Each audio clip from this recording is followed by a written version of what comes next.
York Giants.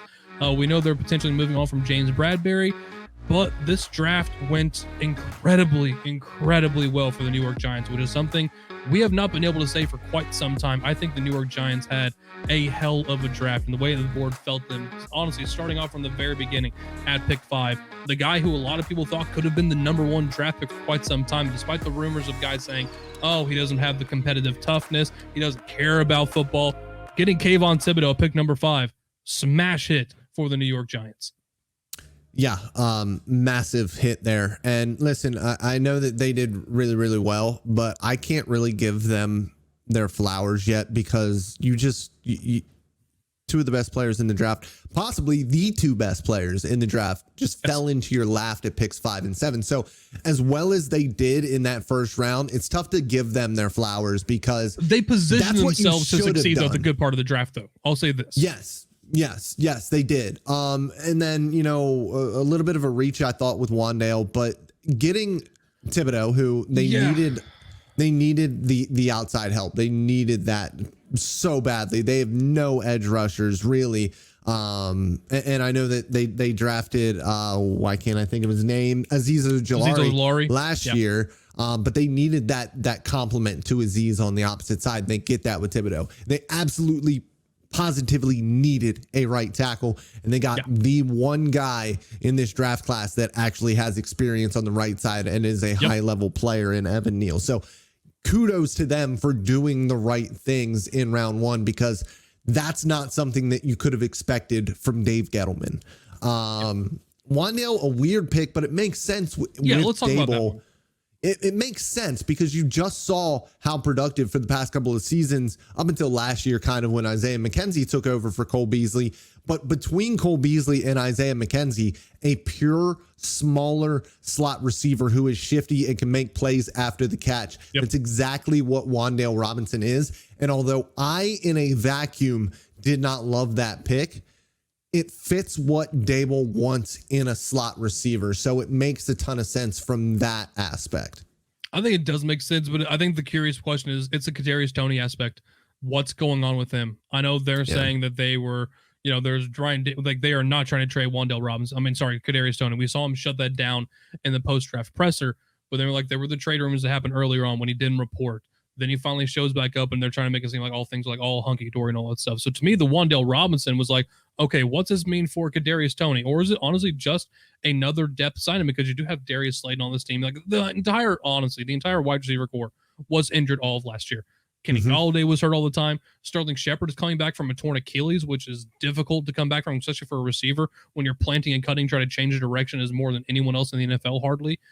Darius Slayton kind of is what he is. To me, I was trying to figure out, was the Wandale Robinson just going, we love this wide receiver and what he can bring, or was it the Kadarius Toney factor? I don't really know personally, but I guess we're going to find out here pretty soon if they do want to make a move from Kadarius Toney.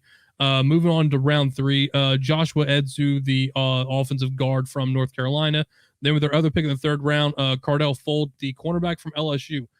If they do move on from James Bradberry as expected, this is going to be a guy who's probably going to be a day 1 starter for them, I would think.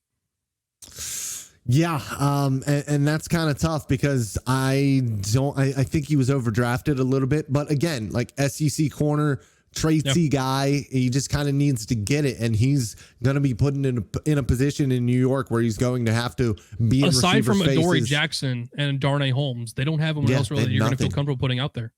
No, and he's going to be in a receiver's face playing a lot of press coverage because we know how aggressive Wink Martindale is with his blitz packages. So it's going to be a steep learning curve for Cardale. I always want to say Cardale because that's the name that I've always seen. But for Cordale Flott. Yeah, I mean, he's a family-sized bag of peanut M&Ms away from 180 pounds. So going to need to put on a little bit of weight. Moving on into round 4, 112. They bring in Daniel Bellinger, the tight end from San Diego State.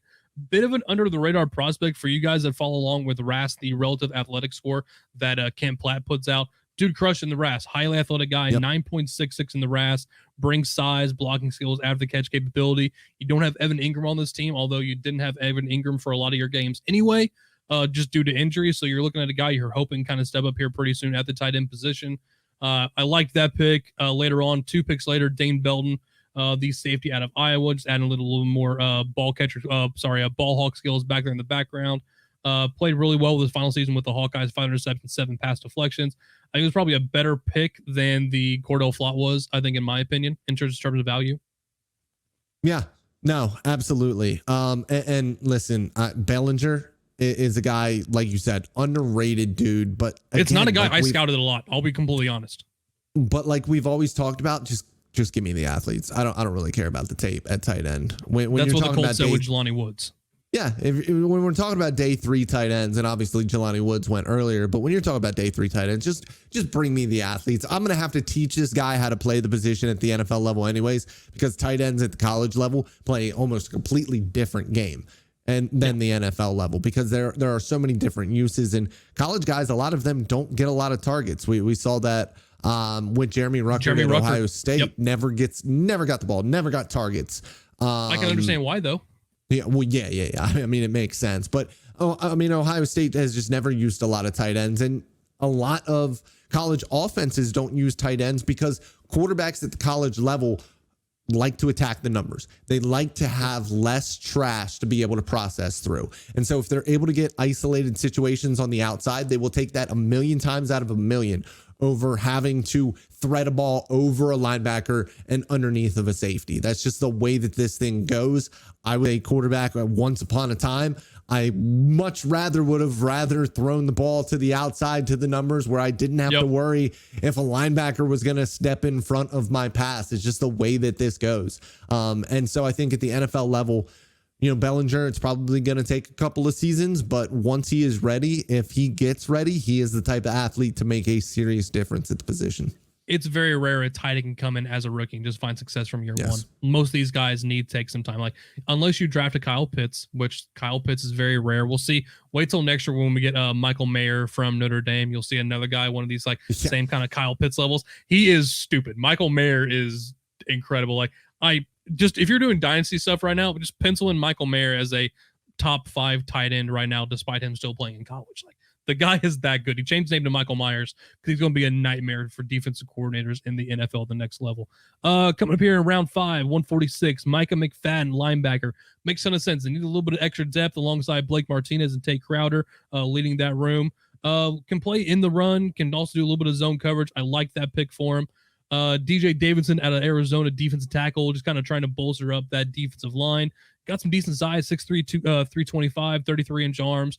Going to play a little bit of zero tech and probably shade over the shoulder on the center a little bit if he wants to. Give him a little bit more versatility. Mckeithen, the guard out of North Carolina, just add in more depth on the offensive line. Is he going to start? Probably not. But if could he be there in case of an injury at top of him? Yeah, I think it makes a ton of sense to bring that in. Bring a little more defensive depth with Darian Beavers, the linebacker out of Cincinnati. Cincinnati had a hell of a team. They had a ton of guys get drafted this year. Between Desmond Ridder, you see Alec Pierce go really early. We talked about Jerome Ford where he got drafted. Darian Beavers, he's another one of those guys from that really good team. Became one of the top. It was honestly Sauce Gardner too. Cannot believe I just skipped over Sauce Gardner, the highest ever pick for a AAC team at number 4 overall. I liked the Giants draft. Like we talked about, it was very top heavy, so it's hard to give them a ton of credit for just drafting really well. But I think they put themselves in the correct position for this draft to fit their needs and say, hey, look, whoever falls here, it's going to be an upgrade. So I think for me, it was a good draft for the Giants. Yeah, and they brought in a ton of depth, like you said. I like the Beavers pick quite a bit. Obviously, they went with Micah Mcfadden earlier. Beavers is that prototypical 2-down thumper.